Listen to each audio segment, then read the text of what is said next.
Hello दोस्तों, कैसे हैं आप सभी। आप सभी का स्वागत करता हूं इंडिया के number 1 study channel wifi study पर पार्ट ऑफ एन अकेडमी। जैसा कि आपको पता है कंप्लीट ज्योमेट्री कंप्लीट हो गई है लगभग। आज 15-20 मिनट 25 मिनट की है, उसके बाद मैं आपको क्वेश्चंस कराने वाला हूं। ठीक है, तो तैयार हो जाइए, कल से तो क्वेश्चन चालू हो जाएंगे और आज भी मैं आपको क्वेश्चन कराने वाला हूँ। ट्राइंगल से स्टार्ट करेंगे, फिर मिक्स क्वेश्चन करेंगे, तो हर तरह से हम करने वाले हैं। तो जल्दी से बताइए, आर यू एक्साइटेड। वीडियो को शेयर वेयर कर दिया करो, लाइक वाइक कर दिया करो, है ना।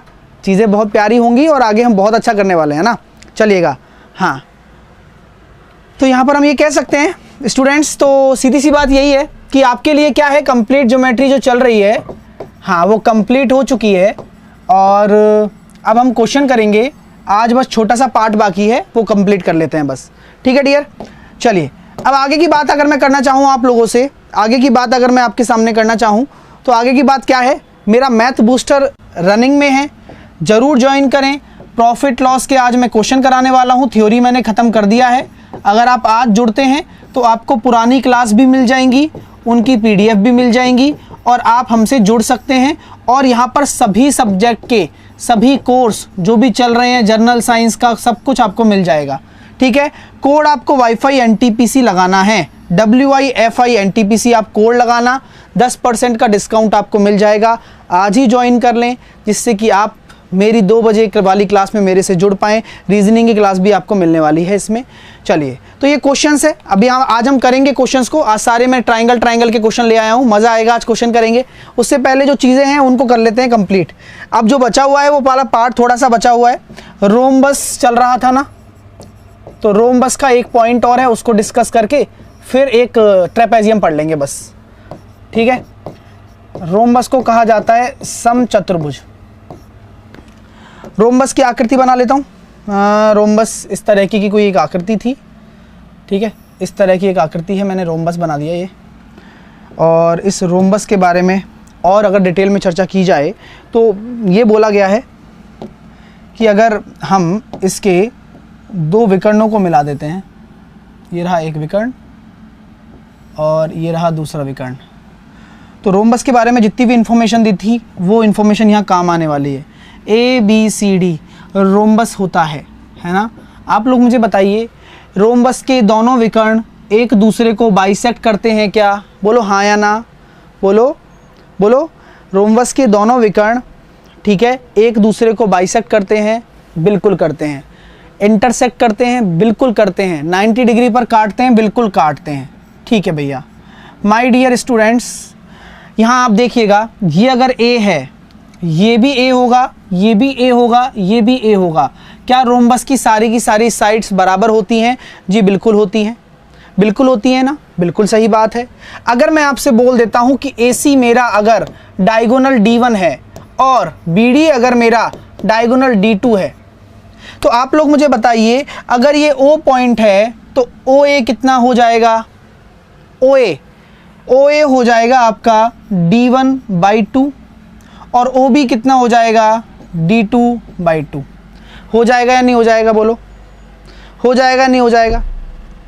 अगर आप इतने ही समझदार हैं तो आप इतने तो समझते ही होंगे मेरी बातों को, जो मैं आपसे कह रहा हूं कि आपका ये लंब समधि कौन समद्विभाजक भी होता है, एंगल बाइसेक्टर भी होता है या नहीं होता है? तो हमें उससे कोई फ़र्क तो हालांकि पड़ता नहीं है, हमें उससे कोई फ़र्क हालांकि पड़ता नहीं है, लेकिन हम ये कह सकते हैं कि 90 डिग्री के सामने जो भुजा होगी वो क्या होगी? कर्ण होगी। तो क्या मैं लगा सकता हूँ पाइथागोरस, कर्ण का स्क्वायर बराबर आधार का स्क्वायर प्लस लंब का स्क्वायर। यहाँ से जो कंक्लूज़न निकल कर आया, ये वही कंक्लूज़न था जो हमने समांतर चतुर्भुज में भी पढ़ा था। आप उसे यहाँ से भी प्रूव कर सकते हैं और वहाँ से भी प्रूव कर सकते हैं। तो यहाँ पर आप D1 स्क्वायर, यानी कि किसी भी रोम्बस के दोनों विकर्णों का जो रिलेशन होता है, जो दोनों विकर्णों का संबंध होता है, वो इस तरह से आप स्थापित कर सकते हैं उसकी भुजा के साथ में, कि दोनों विकर्णों के स्क्वायर का सम, दोनों डायगोनल के स्क्वायर का सम आपका 4 टाइम्स होता है उसकी साइड के स्क्वायर के। तो ये आपका क्या है, आपके सामने प्रूव है और ये प्रॉपर्टी आपकी काम में आ जाती है। इसका एरिया आप जानते हैं, दोनों विकर्णों का गुणनफल होता है। एरिया की बात हम यहाँ नहीं करते, आप भी जानते हैं। अगर यहाँ थीटा हो जाए तो अलग बात हो जाती है। रोम्बस आपकी इस तरह की आकृति भी बन सकती है। अगर रोम्बस के बारे में अगर बात करूं तो रोम्बस आपकी इस तरह की आकृति भी बन सकती है डियर स्टूडेंट्स। देखिए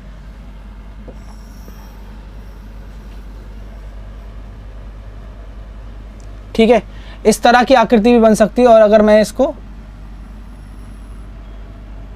ऐसे दिखा दूं आपको और इसको थोड़ा ऐसे सरका देता हूं, है ना,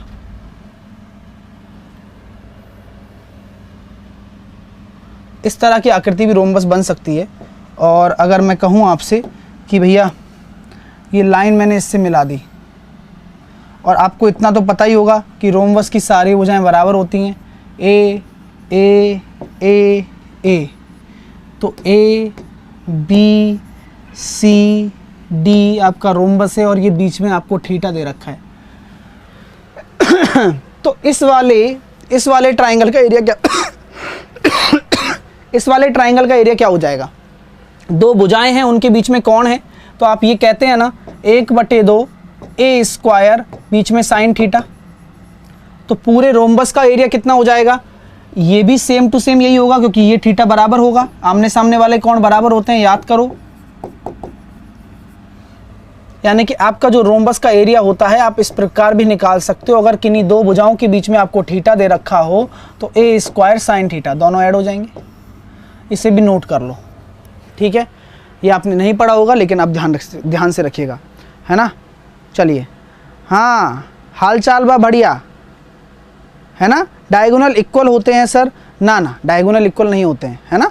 डायगोनल इक्वल किस में होते हैं? स्क्वायर में होते हैं।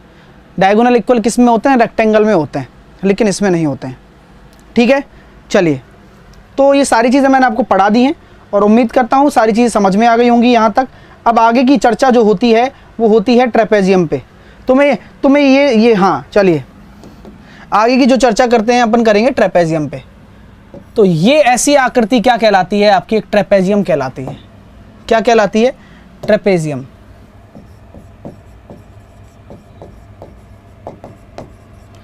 जिसको कहते हैं समलंब चतुर्भुज।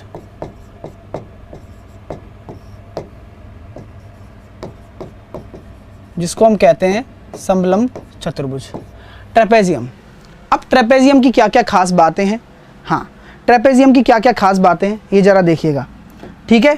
तो यहाँ पर हम ये देख लेते हैं, ट्रेपेजियम के बारे में अच्छी अच्छी बातें जान लेते हैं, ठीक है। देखिए,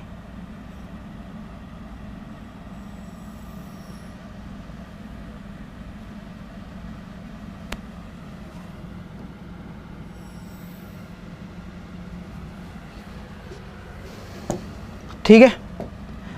अगर ए बी सी डी मेरा एक क्या है? ट्रेपेजियम है। ए बी सी डी मेरा क्या है? एक ट्रेपेजियम है। और ये जो पॉइंट हैं ये ई एफ हैं, ये ई एफ हैं। तो हमेशा ध्यान रखिएगा कि ट्रेपेजियम क्या कहता है। ट्रेपेजियम ये कहता है कि भैया मेरी आमने सामने की भुजाएं तो क्या होती हैं? समानांतर होती हैं, लेकिन इक्वल नहीं होती हैं। यानी कि आपका जो ए बी होगा वो आपका सी डी के समानांतर तो होगा, लेकिन इक्वल थोड़ी ना होगा। इक्वल नहीं होगा सर, इक्वल नहीं होगा, ठीक है। तो ट्रेपेजियम जो चीज़ है यहाँ पर वो बात निकल कर आती है कि आपने जो ये मिलाया है ये क्या है? That is perpendicular. ये परपेंडिकुलर है। तो क्या हम ये कह सकते हैं कि आपका जो डी है वो तो आपका बराबर होगा सी एफ के? ये तो बात सत्य है, ये बात सत्य है। तो ट्रेपेजियम एक ऐसी आकृति है जिसमें आमने सामने वाली भुजाएं बराबर होती, आमने सामने बराबर नहीं होती, समांतर होती हैं।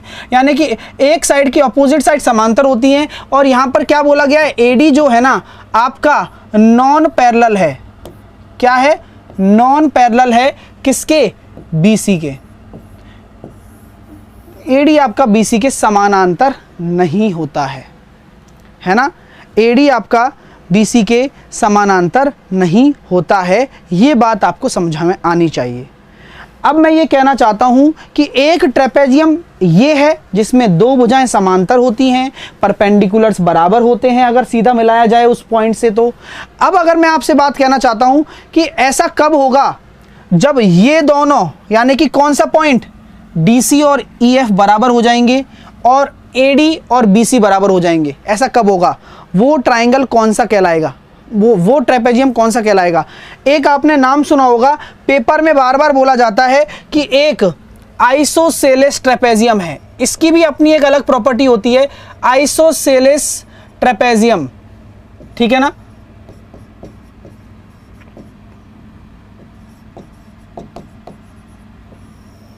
ठीक है, इस ट्रेपेजियम की क्या खास बात है, इसको कहते हैं समद्विबाहु, इसको क्या कहते हैं हम, इसको कहते हैं अपन समद्विबाहु, समद्विबाहु समलंब चतुर्भुज। अब इसकी क्या खास बात है, ध्यान रखना, अगर पेपर में क्वेश्चन में अगर ये आ जाए कि समद्विबाहु समलंब चतुर्भुज है तो इसकी अपनी अलग क्वालिटी है और उस क्वालिटी के हिसाब से इसकी क्वेश्चन अलग बन जाते हैं। तो क्वालिटी क्या है, अगर ये आपका एक क्या है, समलंब चतुर्भुज है, ठीक है, समलंब चतुर्भुज है, और इसमें आपने बात कर ली इसके बारे में कि भैया यहाँ पर आपके सामने मैंने इसकी अगर लाइन मिला दी,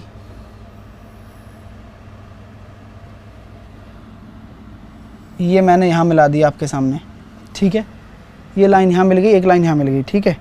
चलो अब आगे बात करें तो इसके नामकरण कर देते हैं, ए बी सी डी, बाकी सब तो सेम है, यानी कि आपका जो ए बी है वो आपका सी डी के पैरेलल होगा, ये बात तो ठीक है। तो लेकिन आपका जो डी सी है ना, ये यहाँ पे मैं बोल देता हूँ ई एफ बोल देता हूँ, तो ये डी सी आपका क्या होगा, ई एफ के बराबर होगा, डी सी आपका क्या होगा, ई एफ के बराबर हो जाएगा, ठीक है, डी सी आपका ई एफ के बराबर होगा, ठीक है। हाँ, इस क्वेश्चन स्टार्ट कर रहे हैं, चिंता ना करो अभी, है ना, बराबर होगा, लेकिन ध्यान रखना ये परपेंडिकुलर भी है। तो यहाँ पर क्या होता है, जो आपका ए डी है ना, ये बी सी के बराबर होता है, बस। आइसोसेलेस ट्रेपेजियम में ए डी आपका बी सी के बराबर हो जाता है, और ये ध्यान रखना, ये जो दोनों ट्राइंगल होंगे, कौन कौन से ट्राइंगल, ये वाले, ये इक्वल एरिया रखेंगे, ट्रिपलेट बनाएंगे। यानी कि आप ये क्या कर सकते हो, आप अपना दिमाग लगा सकते हो, दिमाग दौड़ा सकते हो कि भैया ये भुजा है ना, अगर मान के चलो मैंने ये बोल दिया ये 10 है और ये 14 है पूरी की पूरी, 14 बोल लो या 16 बोल लो, ये 16 है, ये 10 है, ये 16 है, तो ये वाली भी 10 हो जाएगी, और जो बाकी की भुजा है ना वो बराबर भागों में जाएगी, यानी कि 6 बची तो ये 3 चली जाएगी और ये भी 3 हो जाएगा। मैंने अगर इसको 4 मान लिया, क्योंकि ऊंचाई तो बराबर होगी, तो ये आपका 5-5 हो जाएगा। तो इस तरह से मैं एक तरीके से एग्जांपल आपको दे रहा हूं कि यहां पर ये चीज बन सकती है, ये आपका कहलाता है आइसोसेलेस, आइसोसेलेस समलंब चतुर्भुज, जिसमें आपकी ये दोनों नॉन पैरेलल साइड एडी और बीसी जो कि असमांतर हैं, वो आपकी बराबर हो जाती हैं, लेकिन पैरेलल नहीं होती, बराबर हो जाती हैं, एक तरीके से ये बोला गया है, ठीक है। हाँ, डीआरडीओ की मैंने नहीं बढ़ाई भाई, मैंने बोल रहा था ना पहले ले लो, डीआरडीओ की फीस मैंने नहीं बढ़ाई। अनअकैडमी क्या होता है, ये अपना प्लेटफॉर्म नहीं है, ये अपना क्या है कि एक ब्रॉड प्लेटफॉर्म है, सभी इंडिया के एजुकेटर इस पे पढ़ा रहे हैं, है ना, तो ये उस तरीके से पर्पस पे काम आता है, ध्यान रखना, है ना, तो ये अपने अंडर में काम नहीं करता है, ठीक है ना। चलिए, तो यहाँ आपकी सारी चीज़ें हैं, तो आप इसको तुरंत ज्वाइन कर लेना, क्योंकि फिर 3 महीने की भी बढ़ जाएगी, इसलिए मैं बोल रहा हूँ, कल भी मैंने बताया था 3 महीने की भी बढ़ जाएगी फिर, और उसमें बढ़िया चल रहा है मेरा कोर्स, और अभी प्रैक्टिस सेशन भी लाने वाला हूँ, तो लाइक वाइक कर दो यार सेशन को, ठीक है ना। चलिए, तो यहाँ पर आप ये बात करना चाहते हैं, आइसोसेलेस क्या है, समद्विबाहु समलंब चतुर्भुज है, ये देख लीजिए। यहाँ तक हमने क्लियर कर लिया इस कॉन्सेप्ट को, यहाँ तक हमने, सर कितना ज्योमेट्री, अरे अभिषेक हो गया, बस ज्योमेट्री खत्म होने वाला है आज, ठीक है, और फिर उसके बाद ज्योमेट्री खत्म हो जाएगा, उसके बाद क्या करोगे तुम बताओ, ज़िंदगी में क्या मतलब वो बचेगा आपके पास कहने के लिए कि ज्योमेट्री एक बार ऐसा पढ़ लिया जो टेंशन खत्म। चलो अब आगे की बात करते हैं।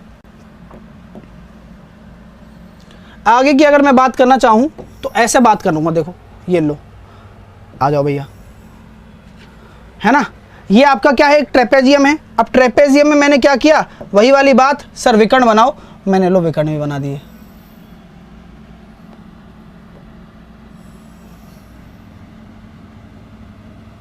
ये मैंने क्या बना दिया, 2 डायगोनल बना दिए।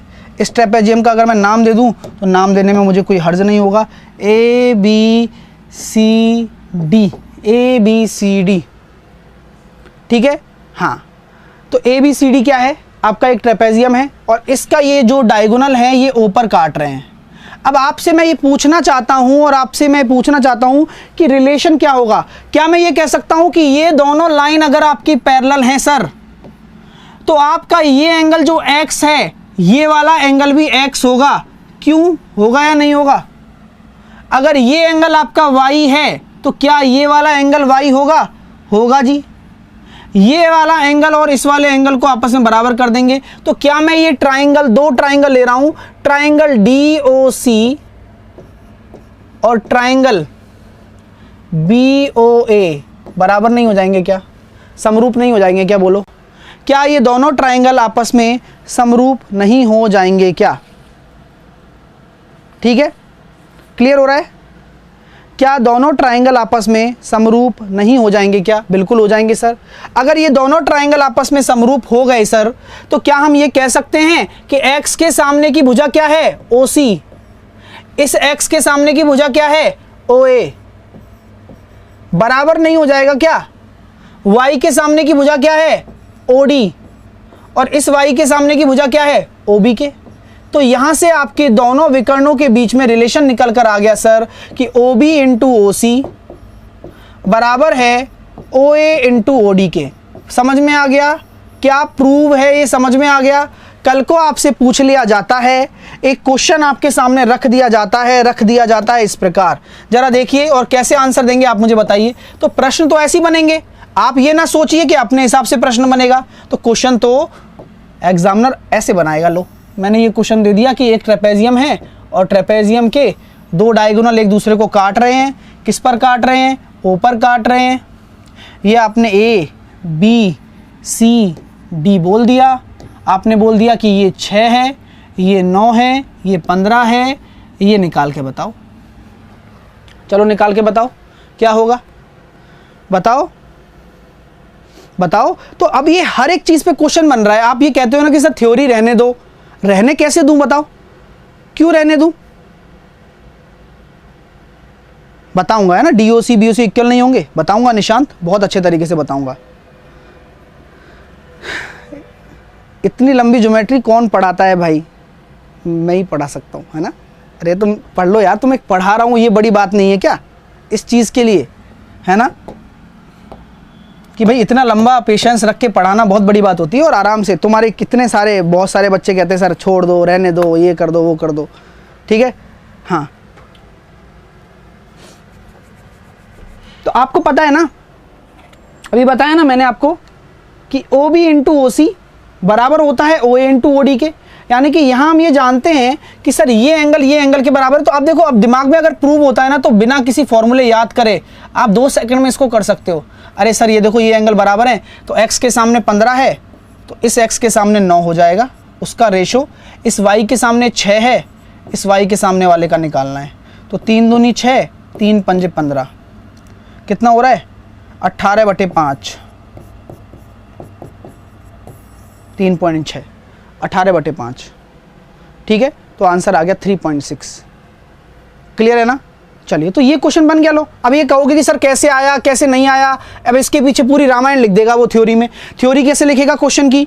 एक समलंब चतुर्भुज है जिसकी 4 भुजाएं दे रखी हैं, उनके दोनों विकर्णों को समद्विभाजित कर, 2 विकर्ण आपस में समद्विभाजित होते हैं O पर, और जिस पर समद्विभाजित होते हैं तो OA बराबर ये दे रखा है, OC बराबर ये दे रखा है, ये दे रखा है। आपको OB का मान निकालना है, तो कैसे ज्ञात करेंगे? तो क्वेश्चन की थ्योरी तो इतनी सारी है, लेकिन क्वेश्चन होगा ऐसे। तो जरूरी नहीं है ना कि आप हर चीज़ को इतना डिटेल में अच्छे से पढ़ने के लिए। ये होता है कि समझ, अंडरस्टैंडिंग डेवलप होनी चाहिए। तो वो क्लियर हो गया ये पॉइंट। ये एक पॉइंट था जो मैंने क्लियर कर दिया है। अब अगले पॉइंट की तरफ चलूंगा, वो भी क्लियर करूंगा।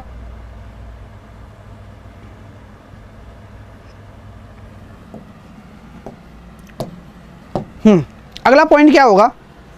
एक स्टूडेंट ने मुझसे पूछा कि सर आप ट्रेपेजियम पढ़ा रहे हो, ट्रेपेजियम में ये बताओ सर, ये वाली चीज़ बताओ आप। मैंने कहा ठीक है बताता हूँ। ये देखिए, ये एक ट्रेपेजियम हो गया। ट्रेपेजियम में मैंने एक लाइन मिला दी ऐसे, ये लो, ये विकर्ण है,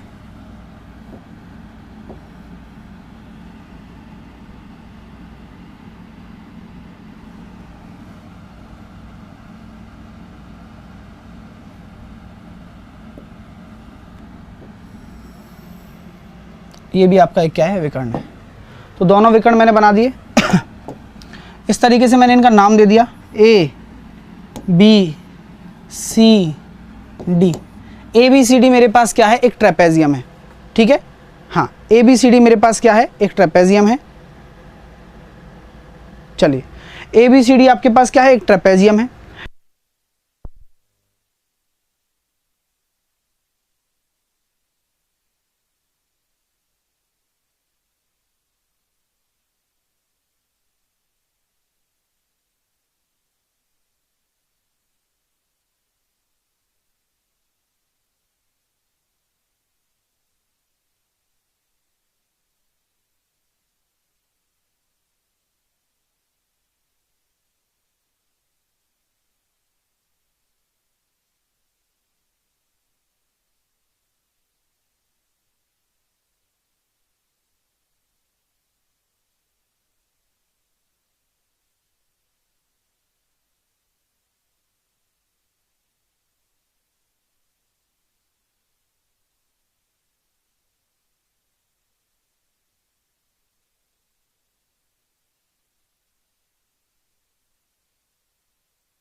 चलिए, ठीक है, वेट हुआ ख़त्म। आप अपने आ जाइए बढ़िया तरीके से। सबको साउंड आ रहा है, जल्दी से थम्स अप कर दो और थम्स अप करके लाइक करके बता दो। उससे क्या होगा कि मुझे अंदाज़ लग जाएगा कि कितने स्टूडेंट्स सब अच्छे से समझ रहे हैं, बढ़िया तरीके से दिखाई दे रहा है, ठीक है ना। चलिए, तो यहाँ पर अब देखिएगा, वेट ख़त्म हुआ। हाँ, तो ये एरिया बराबर होता है क्या, ये पूछा गया है। मैंने एक ट्रेपेजियम बनाया और कुछ नहीं बनाया, मैंने एक ट्रेपेजियम बनाया और कुछ नहीं बनाया, और मैंने आपसे पूछा कि क्या ये एरिया बराबर हो जाएगा क्या। बोलो, कैसे पता लगाएंगे। हाँ, कैसे पता लगाएंगे। मैं आपसे एक बात कहना चाहता हूँ, आप सुनने के लिए तैयार हैं क्या। एक बात मैंने आपको बताई थी कि अगर मैं एक लाइन को आधार मानकर अगर दो त्रिभुज बनाता हूं, जैसे कि इसी ए बी को बेस मानकर मैंने दो त्रिभुज बनाए हैं, एक तो ये वाला और एक मैंने दूसरा त्रिभुज बनाया है, एक ये वाला। तो क्या मैं ये कह सकता हूं नियम के अनुसार कि इन दोनों त्रिभुज का क्षेत्रफल बराबर होगा। यानी कि मेरे पास जो नियम है उस नियम के अनुसार ट्रायंगल ADB का जो एरिया है वह बराबर हो जाएगा ट्रायंगल ACB के। हाँ या ना बोलो, हाँ या ना। होगा ना सर, बताओ होगा या नहीं होगा। अगर ये एरिया बराबर है, क्योंकि एक ही बेस पर बने हुए दो त्रिभुज दिख रहे हैं आपको, एक ये रहा और एक ये रहा, एक ही बेस पर बने दो त्रिभुज आपको दिख रहे हैं, इनका एरिया बराबर हो जाएगा। तो क्या मेरे प्यारे विद्यार्थियों, जो ये वाला हिस्सा है जो दोनों त्रिभुजों में आ रहा है, कौन सा वाला, ये वाला, अगर मैं इस वाले हिस्से को घटा दूं तो क्या होगा बताओ। इस वाले हिस्से को घटा दूं, इस वाले हिस्से के एरिया को घटा दूं दोनों में से, तो ये क्या बचेगा, ये वाला बचेगा। कौन सा वाला, ये वाला बचेगा ना। तो क्या मैं ये कह सकता हूं आप लोगों से कि कि ये दोनों जो पोर्शन है ये फिर बराबर हो जाएंगे। बोलो गलत कह रहा हूँ क्या? मज़ा आ रहा है? अब ये क्वेश्चन आपका किस में बन सकता है? मेंसुरेशन में भी पूछा जा सकता है कि भाई साहब जब आपने ये घटा दिए सर, तो सिंपल सा लॉजिक है, जो आप कह रहे हो ये जो प्रूव है ये बिल्कुल 100% ट्रू है, सत्य है। यानी कि ये दोनों जो ट्राइंगल हैं इनका एरिया बराबर हो जाएगा, क्योंकि ये वाला आपने क्या कर दिया? माइनस कर दिया। मज़ा आ रहा है? मज़ा आ रहा है ना ज्योमेट्री पढ़ने में? चीज़ें समझ में आ रही हैं आप लोगों को? अच्छे से हर चीज़ क्लियर कर रहे हो ना मेरे प्यारे स्टूडेंट्स? लाइक वाइक करते रहा करो और खुश रह के पढ़ो, ठीक है ना? तो हाइट वाइट से हमें कोई दिक्कत नहीं है यहाँ पर, ठीक है? यहाँ चीज़ें समझ में आनी चाहिए बस। अब अगला कॉन्सेप्ट क्या होता है? अगला कॉन्सेप्ट ये देख लीजिए, इसमें ट्रेपेजियम की बात कर रहा हूँ। अगले कॉन्सेप्ट की तरफ चलता हूँ। अगला कॉन्सेप्ट ये है कि भैया ये ट्रेपेजियम है आपका, सेम चीज़ वही काम, डायगोनल बनाने वाला।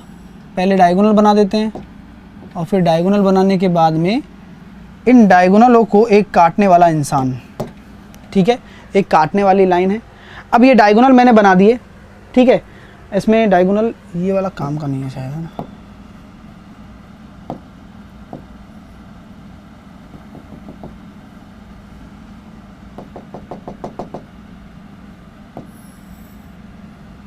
ठीक है, ये ट्रेपेजियम है। ये ट्रेपेजियम अपने सामने है। मैंने क्या कहा कि एक डायगोनल बनाता हूँ, एक डायगोनल बना दिया, लो ये रहा, ठीक है?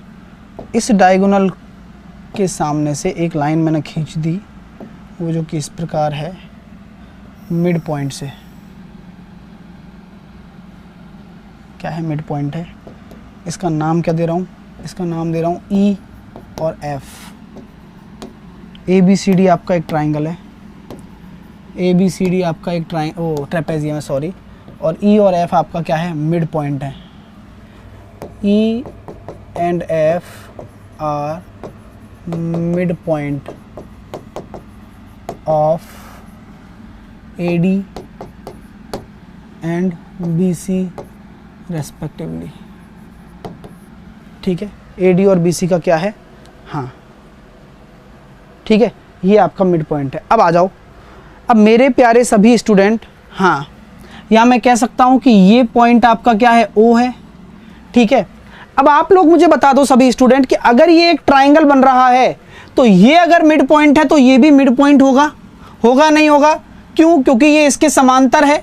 मैं बोल रहा हूँ भाई, समांतर तो डाली है ना मैंने, EF, ठीक है? तो क्या हम ये कह सकते हैं कि DC जो है आपका समांतर है EF के और आपका समांतर है AB के? ये भी आप नोट कर लें।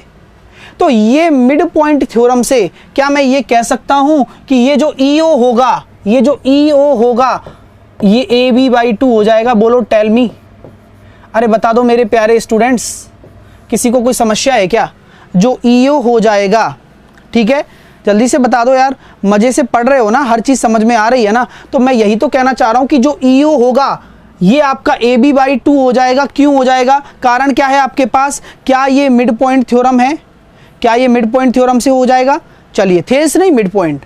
तो सेम तरीका मैं यहाँ लगा सकता हूँ कि सर अगर ये भी तो मिड पॉइंट होंगे फिर। हाँ, मैंने कहा बिल्कुल ठीक है। तो क्या ये वाला जो हिस्सा है, ये वाला हिस्सा DC/2 नहीं हो जाएगा क्या? बिल्कुल हो जाएगा। OF बराबर कितना हो जाएगा? DC/2। तो अगर आप इन दोनों को जोड़ोगे तो EF कितना आ रहा है? दोनों समांतर भुजाओं के योग का आधा। नोट कर लेना, नोट कर लेना डियर स्टूडेंट्स, नोट कर लेना। समझ में आ रही है बात? चीज़ें क्लियर हो रही हैं? सबको क्लियर हो रहा है भैया? यहाँ से कॉन्सेप्ट सबको क्लियर है? मिड पॉइंट थ्योरम वाला कॉन्सेप्ट लग रहा है? ये सारी चीज़ें आप क्लियर कर सकते हो यहाँ से। अब नेक्स्ट कॉन्सेप्ट, ट्रेपेजियम में बहुत कुछ छुपा हुआ है जो आपके काम आएगा, वही सिखा रहा हूँ, ठीक है? ये मैंने मान लिया है कि ट्रेपेजियम है, ठीक है? ट्रेपेजियम है, तो वो जो वाली बात हम कर रहे थे कि EF भी आप डाल रहे हो, तो EF आपकी मिड में है, तो ये लीजिए, मिड में एक लाइन डाल देते हैं, ये बीचों बीच समझ में आनी चाहिए। ये देखिए, ठीक है? ये मैंने एक लाइन डाल दी और इसका नाम दे दिया मैंने A B C D E F। Mid में होगी कहीं, है ना, मिड पॉइंट है, पता है आपको, बोल रखा है मैंने। चलिए अब आप क्या कह रहे हो, सर एक डायगोनल डाल दो, सर एक डायगोनल डाल दो। मैंने कहा ठीक है, एक डायगोनल डाल देता हूँ, डायगोनल डाल रहा हूँ, ये लीजिए, कोई इशू यहाँ तक नहीं होना चाहिए, डाल दिया, ऐसे डाल दिया, पहले वैसे ऐसे कर लिया था, ठीक है। हाँ क्वेश्चन करा रहे हैं भाई, थोड़ा सब्र कर लो नितेश, कि अभी बिना पढ़े क्वेश्चन कर लोगे यार, इतना सब्र कर लिया है तो अब 10-15 मिनट में क्या जा रहा है बताना मेरे को। तुम ऐसे मतलब प्रेशर बनाने से क्या हो जाएगा बताना मेरे को, मैं छोड़ने वाला हूँ क्या ये बताओ। हाँ चीज़ों को पढ़ा रहे हैं, पढ़ नहीं रहे हो, लेकिन छोड़ दो सर, आगे बढ़ाओ, क्वेश्चन कराएंगे भाई, या क्वेश्चन कराओगे फिर कहोगे सर हम थ्योरी, सर ये कैसे आया, फिर मत पूछना मेरे से कैसे आया, इसलिए मैं बोल रहा हूँ, ठीक है। तो यहाँ पर मैंने ये ओ पॉइंट मान लिया, यहाँ पर मैंने ओ पॉइंट मान लिया। तो एक रिलेशन होता है इनके बीच में कि जो आपका डी है ना, जो डी है, यहाँ पर ये बोल देता हूँ, जो आपका डी सी है वो ई एफ के आपका क्या है, समांतर है, और वो ए बी के समांतर है, ठीक है। तो जो डी ई का रेशो होगा किससे, ए ई से, वो बराबर होता है सी एफ का किससे, एफ बी से, ठीक है। नोट कर लेना, क्यों ये कैसे होता है, हाँ ये कैसे होता है आपको याद हो, फर्स्ट टाइम मैंने आपको बताया था कि दो समांतर रेखाओं के बीच कोई तिर्यक रेखा काटे तो उनके संगत अनुपात भी बराबर होते हैं, याद करो, याद करो, बताया था ना। हाँ तो बात यही है, ठीक है। देखिएगा, चलिएगा चलते हैं आगे, अगला कॉन्सेप्ट है, अब बस एक कॉन्सेप्ट और बाकी है, फिर क्वेश्चन ही क्वेश्चन करवाएंगे, फिर देखना कितने क्वेश्चन करते हो, जो क्वेश्चन के लिए बैठे हैं भरे हुए कि क्वेश्चन, ठीक है। अब वो क्या है कॉन्सेप्ट देख लीजिए कि अगर ये आपके दो डायगोनल हैं, एक डायगोनल ये रहा, एक डायगोनल आपका ये रहा, आपके डायगोनल के मिड पॉइंट अगर मिला दिए जाएं, यानी कि डायगोनल का भी तो कोई मिड पॉइंट होगा ना, तो वो अगर मिला दिया जाए, जैसे कि मिड पॉइंट मान के चलो, मैंने ये मान लिया, या ये मान लो, ऊपर मान लो थोड़ा,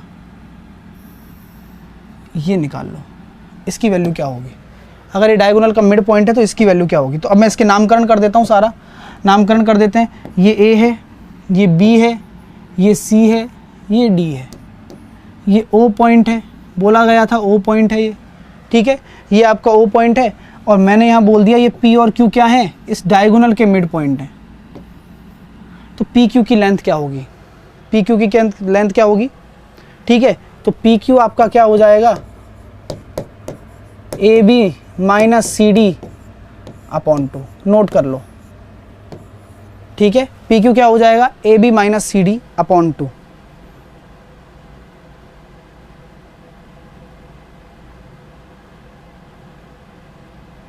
चलिए ठीक है। तो आगे क्लियर हो गया। अब अगला कॉन्सेप्ट, लास्ट कॉन्सेप्ट, और फिर जोरदार तालियों के साथ ज्योमेट्री का समापन करेंगे हम, है ना, चलो फेयरवेल देंगे फिर इसको, है ना। लास्ट कॉन्सेप्ट क्या है कि अगर ट्रेपेजियम के मिड पॉइंट को मिला दिया जाए, अगर ट्रेपेजियम के सभी मिड पॉइंट को मिला दिया जाए, जैसे कि मैं आपसे बोल देता हूँ, ये पहले मिड पॉइंट बना लेता हूँ, यहाँ पर आपका एक मिड पॉइंट है, यहाँ पर आपका मिड पॉइंट है, यहाँ पर आपका मिड पॉइंट है, यहाँ पर आपका मिड पॉइंट है।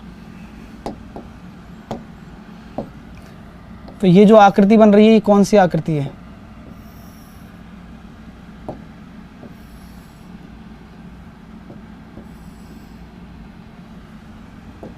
तो इस आकृति का नाम, मतलब ये जो आकृति बनेगी ये क्या बनेगी, अगर मैं इसका नाम देता हूँ ए बी सी डी, ये दे दिया मैंने पी क्यू आर एस, तो जो ये आकृति बन रही है ये पी क्यू आर एस क्या होगा बताओ।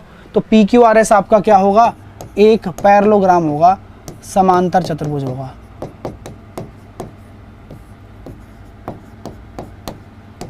चलो बस खत्म, ज्योमेट्री खत्म हो गया है, चलें, चलो भैया छुट्टी, है ना। अभी बहुत सारी चीज़ बाकी रह गई है, पॉलीगन रह गया है, चार्ट बनाना है, बताइए, है ना। तो पॉलीगन तो चलो मेंसुरेशन में पढ़ लेंगे, वैसे इसमें कोई खास नहीं है। चलिए, तो जो मेजर थी, हाँ चलें क्वेश्चन स्टार्ट करें, जल्दी से बताइए। अब थोड़ी बातें हो जाएं भाई, ज्योमेट्री जिसने अच्छे से पढ़ी है, जिसने नोट्स बनाए हैं, तो सब अच्छे से चल रहा है ना, कोई दिक्कत तो नहीं आ रही सबको। तो अब जो सो रहे थे, जो उनको क्वेश्चन चाहिए थे, अब क्वेश्चन स्टार्ट करते हैं, ठीक है।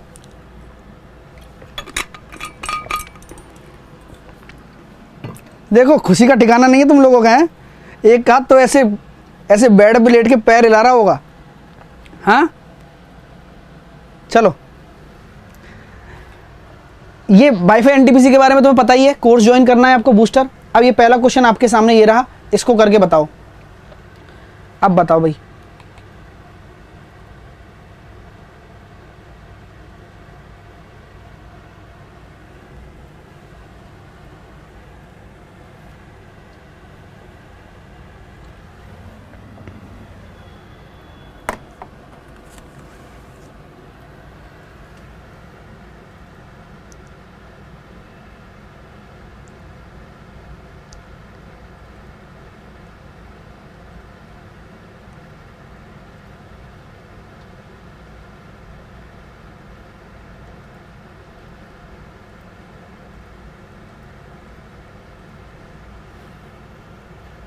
चलिए इस क्वेश्चन का आंसर देना है। क्या करेंगे देखिएगा, बोला क्या गया है ये जरा देख लीजिए। दिए गए चित्र में ए बी आपका जो है वो आपका किसके पैरेलल है ना, ए बी आपका पैरेलल है सी डी के। इसको मैं अगर जूम करके दिखाऊं तो अब ज़्यादा अच्छे से समझाएंगे आप लोग। और ये देखिए है ना, और जूम कर देते हैं इससे कि क्वेश्चन आपको अच्छे से दिख जाए। तो ये बोल रखा है कि ए बी आपका पैरेलल है किसके, सी डी के। ए पी क्यू आपको दे रखा है 50 डिग्री है ना, और आपको दे रखा है आर पी डी 127। तो वाई का मान कितना होगा। डियर स्टूडेंट्स, आप ये जानते हैं कि ये जो दो समांतर रेखाएं हैं तो ये एक तरीके से एकांतर कोण बन रहा है ना, एकांतर कोण। यानी कि इस कोण का मान इस कोण के बराबर होना चाहिए, क्या होगा, यानी कि ये आपका 77 डिग्री हो जाएगा। ये बिल्कुल सिंपल था, आसानी से कर सकते थे। ठीक है, नेक्स्ट क्वेश्चन आपके सामने ये लीजिएगा, ये लीजिए करके बताइए। मैं इसको जूम कर देता हूँ इस क्वेश्चन को, और क्वेश्चन आपके सामने आ चुका है। ठीक है, ये लीजिए, थोड़ा सा जूम कर दिया मैंने। ये क्वेश्चन है, पढ़िए और करने की कोशिश करिए।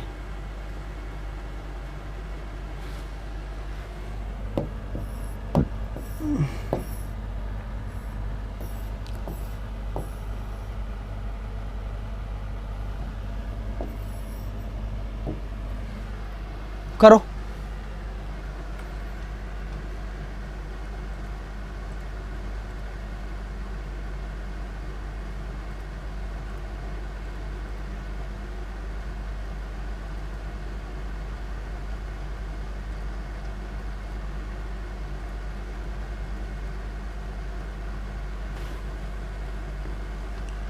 क्वेश्चन बहुत अच्छा है, अब जो दिमाग लगा सकता है वो कर सकता है। टाइम सब करता हूँ, क्वेश्चन का आंसर आना चाहिए। वेरी गुड, जो आंसर आ रहे हैं देखते हैं कि क्या सही है क्या गलत है। ज़रा देखिएगा, मेरे साथ में मिलकर इस क्वेश्चन को करिए। दिए गए चित्र में भुजा ए बी डी ए सी को 1:3 के अनुपात में विभाजित करती है। डी ए सी कौन सा कोण है, ये वाला कोण है। यानी कि अगर ये कोण आपका 1:3 है, यानी कि अगर ये मैंने x मान लिया तो ये वाला क्या हो जाएगा, 3x हो जाएगा। अगर मैं कोण की बात करता हूँ, जो ये x है तो ये 3x होगा। बोला गया मैं क्या करूँ। ठीक है भैया, अब आगे बोला गया कि ए बी बराबर डी बी है। तो ए बी कितना है, ए बी ये रहा और डी बी ये रहा। तो क्या मैं ये कह सकता हूँ ए बी इस भुजा के सामने x है तो इस भुजा के सामने भी x होगा या नहीं होगा। बिल्कुल होगा सर। तो आप लोग मुझे बताओ कि अच्छा x तो ये रहा ना, तो इसको y मान लो डियर, है ना, इसको y मान लो, है ना। मैं इसको y मान लेता हूँ क्योंकि x तो दे रखा है ना मैं। ये हो गया 3y और ये y होगा क्योंकि दोनों भुजाएं बराबर हैं। भुजाएं बराबर हैं तो इस भुजा के सामने ये एंगल है तो इस भुजा के सामने भी ये एंगल होगा, क्योंकि एक ही ट्राइंगल की बात की जा रही है। और किसी ट्राइंगल में आंतरिक कोणों का योग बाह्य कोण के बराबर होता है। तो एक इक्वेशन यहाँ से निकल कर आ जाएगी, 5y प्लस x डिग्री बराबर कितना है, 5y प्लस x डिग्री बराबर कितना हो जाएगा, 180। और एक इस वाले ट्राइंगल में मैं ये कह सकता हूँ दो आंतरिक कोणों का योग बाह्य कोण के बराबर है।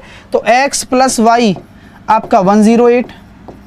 सॉल्व कर लेंगे, सॉल्व करेंगे तो भैया देखो इसमें से ये चला गया माइनस माइनस माइनस, ये तो चला गया। 4y बराबर 72, y बराबर कितना आ जाएगा, 18 डिग्री। ठीक है, आपसे क्या पूछा गया है, x का मान बताओ। तो हम पता है 18 अगर मैं इसमें से घटा देता हूँ तो आपका आंसर आ जाएगा 90। कितना आ जाएगा, 90 आपका आंसर हो जाएगा। क्लियर हो गया, अच्छे से समझ में आ रहा है। ठीक है, अगला क्वेश्चन देखिए, क्वेश्चन करिए अगला। ये क्वेश्चन आपके सामने है, आंसर दीजिए। नेक्स्ट क्वेश्चन,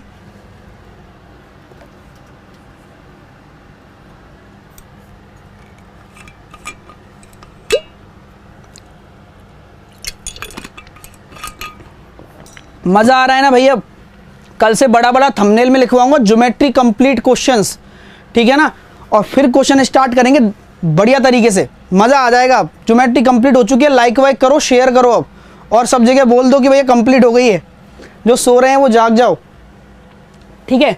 अब जरा देखिएगा कि एक त्रिभुज में ए आपका 100 डिग्री है, ए भी बराबर ए सी है, तो बी का मान कितना होगा। तो मैं अगर एक ट्राइंगल को बनाता हूं, हमेशा डायग्राम दे ऐसा जरूरी कहाँ, तो मैंने एक ट्राइंगल बनाया ए बी सी।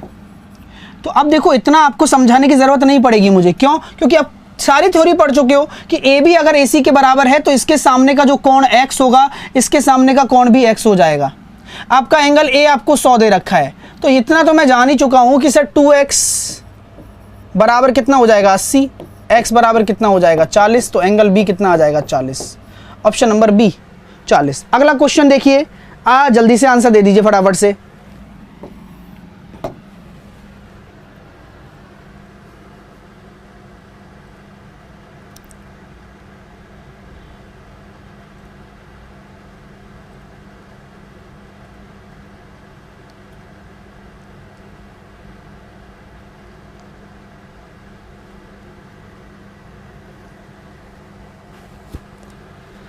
चलिए टाइम्स अप करते हैं, टाइम्स अप सब करते हैं ना, धीरे धीरे लेवल बढ़ता जाएगा, ध्यान रखना भैया ना। ए बी बराबर ए सी है, यानी कि हम जानते हैं कि ये भुजा और ये भुजा बराबर है, यानी कि ये वाला एंगल और ये वाला एंगल भी बराबर होगा। आपसे बोला गया ए सी डी, यानी कि बाहर का एंगल आपको दे रखा है, तो बी ए सी बताओ। तो यहाँ मैं ये कह सकता हूँ आप लोगों से कि आपको ये निकालना है, तो सिंपल सा है भाई। यहाँ ये कितना हो जाएगा फिर, ये तो 75 है, ये 75 है, ये भी 75 है, 150 और ये कितना बचेगा फिर 30 ही बचेगा, क्योंकि 180 चाहिए हमें, तो 30 डिग्री हो जाएगा। तो अब इसको कैसे भी तोड़ मरोड़ के आप किसी भी क्वेश्चन को कर सकते हो, क्योंकि इतना आपको आना चाहिए। अगला क्वेश्चन ये लीजिए, करके बताइए डियर स्टूडेंट्स।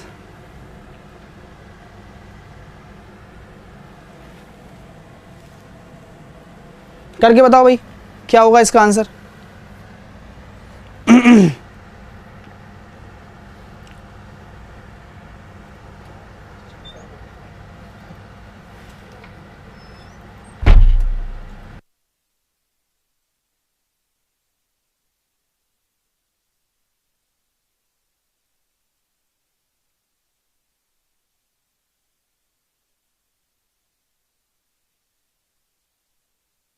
चलिए डियर, इस क्वेश्चन को करते हैं।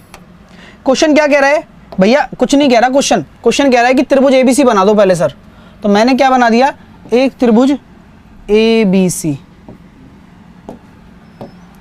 ए बी सी, जैसे जैसे बोले वैसे वैसे बनाइए आप आराम से, कोई टेंशन वाली बात ही नहीं है।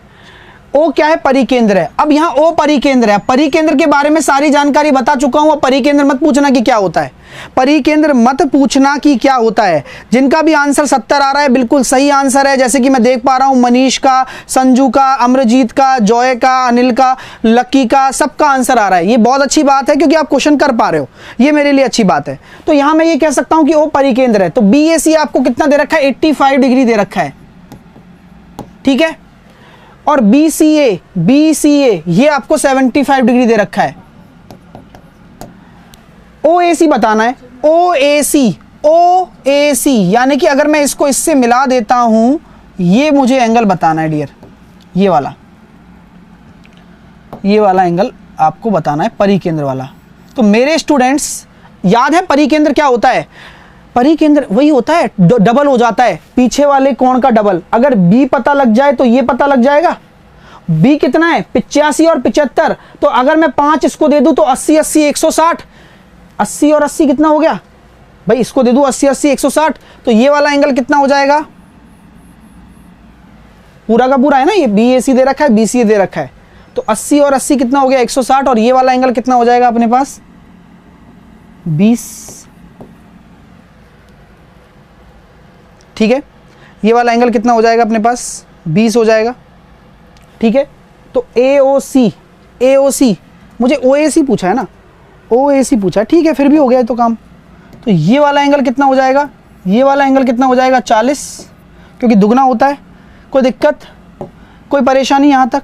ये अगर 20 है तो ये वाला 40 होता है, क्योंकि ये परिकेंद्र है। ध्यान रखना ये केंद्रक वेंद्रक कुछ नहीं है, परिकेंद्र की कहानी होती है कि उसके पीछे वाले एंगल का दुगना हो गया। चीज़ें क्लियर है यहाँ तक। जैसा कि आप भली भांति परिचित हैं मेरे से और इस क्वेश्चन से कि अगर ये परिकेंद्र है तो क्या मैं ये कह सकता हूं क्या कि सर ये तो परित्रिज्या हो जाएगी ना, यानी कि ये दोनों बराबर हैं। तो किसी त्रिभुज में अगर भुजाएं बराबर हों तो उनके सामने के कोण भी बराबर होते हैं, यानी कि ये x और x होगा। तो क्या मैं ये कह सकता हूं 2x + 40 डिग्री बराबर 180 हो जाएगा। और इस प्रकार आप निकाल रहे हो 2x बराबर 140 और x बराबर आ गया 70 डिग्री। तो आपका आंसर भी आ गया। Very good, well done. जितने भी स्टूडेंट ने ये आंसर दिया है, दिमाग खुल रहा है ना, मजा आ रहा है ना। तो OAC बताना था तो मैंने OAC भी बता दिया। लो, अगर मुझसे AOC पूछता तो मैंने AOC बता दे दिया। यहां पर ध्यान रखना कि जो एंगल में मिड वाला आता है ना वो बताना होता है हमेशा। तो ये वाला हिस्सा बताना है आपको। तो ये बचा हुआ ये पूछ लेता तो ये भी बता देता मैं, कितना होता 15 डिग्री। हाँ ये भी पूछ सकता था, ये भी पूछ सकता था वो। ठीक है, क्लियर हो रहा है, अच्छा लग रहा है, समझ में आ रहा है, तो बहुत अच्छे से समझा रहे हैं, बहुत अच्छे से क्लियर करिए अच्छे कॉन्सेप्ट्स को। ठीक है डियर, चलिए तो ये क्वेश्चन देखिए, इस क्वेश्चन का आंसर दीजिए। लास्ट क्वेश्चन है, फिर होमवर्क ले जाइएगा। कल से क्वेश्चन स्टार्ट करेंगे धमाकेदार और मजा आ जाएगा आपको हर क्लास में। तो चलिएगा,